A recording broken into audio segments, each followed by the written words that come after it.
신동진의 닥터밥상 한의사 신동진입니다. 고혈압에 대한 얘기를 조금 하고 싶은데요. 그 식이요법에 대해서 문의가 좀 있더라고요. 여러분 대쉬 식이요법이라고 들어보셨나요? 대쉬 식단이라고도 하는데요. 이건 고혈압을 저지하기 위한 식사적 접근법이라는 영어의 약자를 따서 DASH라고 써있는 식단입니다. 이 식단은 고혈압을 낮추기 위해서 미국의 정부가 만들어 전파하고 있는 식이요법인데요. 여러분들에게 준비물 한 가지 추천드리겠습니다. 다이어리입니다. 굿라이프에서 예쁜 다이어리가 나왔습니다. 여러분들 이거 필요한 이유가 있어요. 고혈압 약 끊고 싶으시잖아요. 당뇨약 끊고 싶으시잖아요. 그래서 이런 다이어리 하나 꼭 준비를 하셔서 식단 체크용으로 적으시면서 나의 건강 하루하루 체크하시는 그런 습관이 여러분들 모든 약으로부터 해방될 수 있는 첫 발걸음이 될 것입니다. 외국에서는 식단이 건강을 위한 식단 이런 것들이 정부 차원에서 굉장히 많이 연구되고 있고요. 그 중에서 대쉬 식이요법, 대쉬 식단이라는 것이 있는데요. 이건 8가지 카테고리를 가지고 있는데요. 첫 번째는 곡류입니다. 곡류를 어떻게 먹어야 될지, 그리고 과일, 그리고 채소, 그리고 우유, 유제품, 그 다음 고기류는 어떤 걸 먹어야 될지, 견과류, 그리고 좋은 지방은 뭘 먹어야 될지, 그리고 마지막으로 당분 섭취, 설탕을 얼마나 먹어야 될지에 대한 기준을 제시하고 있는데요. 하루 2000kcal의 식단에 맞춰서 그 용량을 제시하는 것이 있습니다. 제가 소개를 좀 해드리도록 하겠습니다. 지금 제가 말씀드린 8가지 범주의 음식들은 한 끼에 드셔야 될 음식 양의 기준이에요. 먼저 곡물은요, 밥이죠. 우리나라 기준으로 보면 잡곡밥입니다. 정제된 탄수화물 섭취를 금하고 있습니다. 고혈압 환자는 100% 잡곡만 드시라는 것이죠. 잡곡을 어느 정도 드시냐? 반컵입니다. 반컵 분량. 국수를 드신다고 해도 반인분 정도의 분량을 드시도록 권고하고 있습니다. 국수는 밀가루면 국수가 아니고요. 그냥 메밀국수 정도라고 생각하시면 되겠고요. 빵을 드신다고 하면 신세계 식빵이 아니라 통밀빵을 이야기를 하는 것입니다. 그래서 정제된 곡식류들은 엉금. 두 번째는 채소입니다. 채소는 어느 분량을 드셔야 되냐면 우리나라 사람들은 각종 나물 반찬을 드시잖아요. 나물 반찬, 익힌 채소류를 기준으로 봤을 때 이것 또한 반컵 분량입니다. 반컵 분량의 나물, 채소를 드시는 것이 고혈압을 낮추는 데 도움이 된다라는 권장 사항입니다. 익히지 않은 채소를 드실 수 있잖아요. 샐러드 같은 것들이요. 그리고 자르지 않은 그냥 잎채소들, 우리나라 사람들도 쌈채소를 많이 드시잖아요. 쌈채소 같은 경우에 한 컵 분량을 드시면 됩니다. 익힌 채소는 반컵 분량, 왜냐하면 부피가 줄어들잖아요. 그리고 익히지 않은 채소, 잘게 썬 채소 기준으로 해서 한 컵 분량 정도라고 기억하시면 되고요. 그 다음은 과일입니다. 과일을 드시는 권장량은 잘게 썬 과일, 이것 또한 반컵입니다. 통과일이 있잖아요. 사과 같은 것. 이거는 자기 주먹만한 크기 이 정도의 과일을 1회 섭취량으로 권장하고 있습니다. 그 다음에는 유제품류입니다. 유제품류는 한 컵입니다. 우유 한 컵을 몇 끼니 드셔야 된다는 겁니다. 우유는 치즈로 대신을 할 수가 있습니다.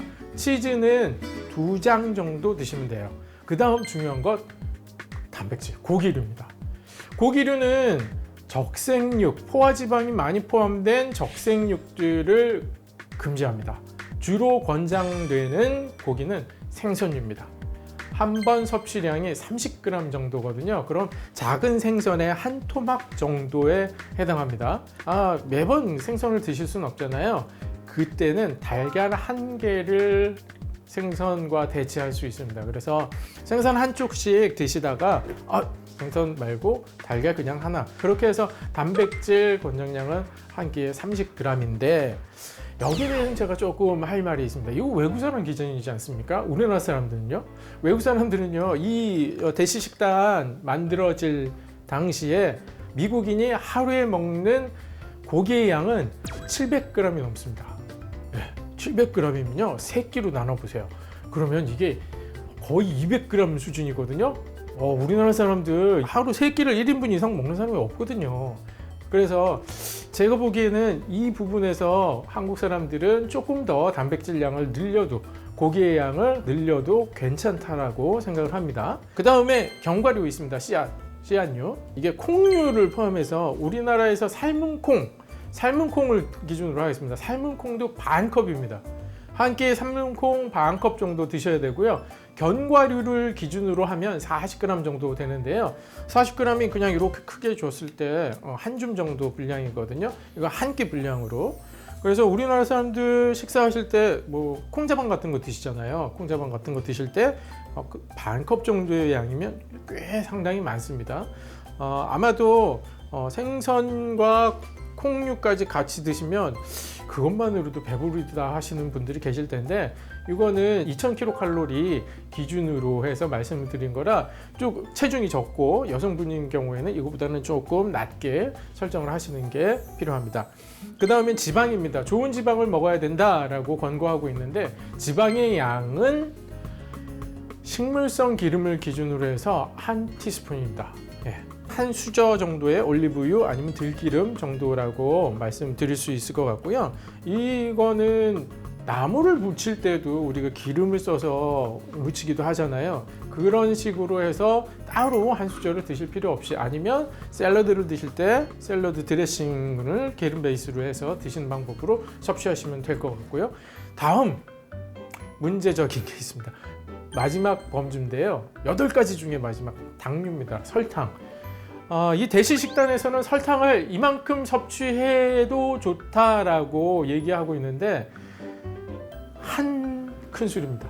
근데 조건이 달려 있어요. 한 주에 5번만 드시라니까 일주일 동안 5큰술의 설탕량만 허용되고 있는 겁니다. 그렇다고 하면 이건 한 번에 드시는 양은 아니라는 거죠. 그래서 5큰술을 20끼니로 나눠서 드신다고 하면 그 양이 생각보다 많이 적다는 것 아실 수 있을 겁니다. 정리해서 말씀드리면요, 잡곡밥 반 컵을 드시는데 반찬으로 나물 반찬을 반 컵 분량을 준비를 하셔서 드시고, 그 다음에 과일류는 반 컵, 한 컵에 우유 또는 치즈 2장이면 되고요. 생선 한 토막 정도. 근데 생선 한 토막 대신에 할 수 있는 건 달걀 하나라는 거고요. 반 컵 분량의 삶은 콩 또는 두부로 대체할 수가 있겠죠. 그리고 견과류는 한 줌 40g 정도, 들기름이나 올리브유 한 큰술 정도 넣으시면 되고, 설탕은 약간 양이라고 설명드리겠습니다. 설탕량 굳이 기억하시려고 하지 마십시오. 가급적이면 안 드시는 게 좋고요. 외국 사람과는 다르게 우리나라 사람들은 단백질 섭취가 조금은 더 있어야 됩니다. 나 육류는 싫어하시는 분들은 콩류나 두부 증량시키시면 되고요. 생선 위주의 좋은 기름이 포함된 단백질을 조금 더 증량시키시는 것이 대쉬 식단, 고혈압을 예방하고 막을 수 있는 식단의 권고사항입니다. 근데 여러분, 체지방을 뺄 수 있는 모든 방법은 나의 혈압을 낮출 수 있는 방법입니다. 지방만 빠져도 모든 게 다 좋아진다는 것 여러분 다 알고 계시죠? 지방을 만들어내는 근본적인 음식은 탄수화물이라고 말씀드렸어요. 특히나 우리나라 사람, 밥심으로 사는 사람들은 탄수화물이 제한되어야만 체지방이 빠질 수 있고, 혈압이 낮아질 수 있고, 혈당이 낮아질 수 있고, 콜레스테롤이 낮아질 수 있습니다. 나의 건강을 지키는 왕도는 따로 있지 않습니다. 대시 식단을 비롯해서 모든 식단들은 나의 체지방을 줄이기 위한 방도이다라고 정리할 수 있습니다.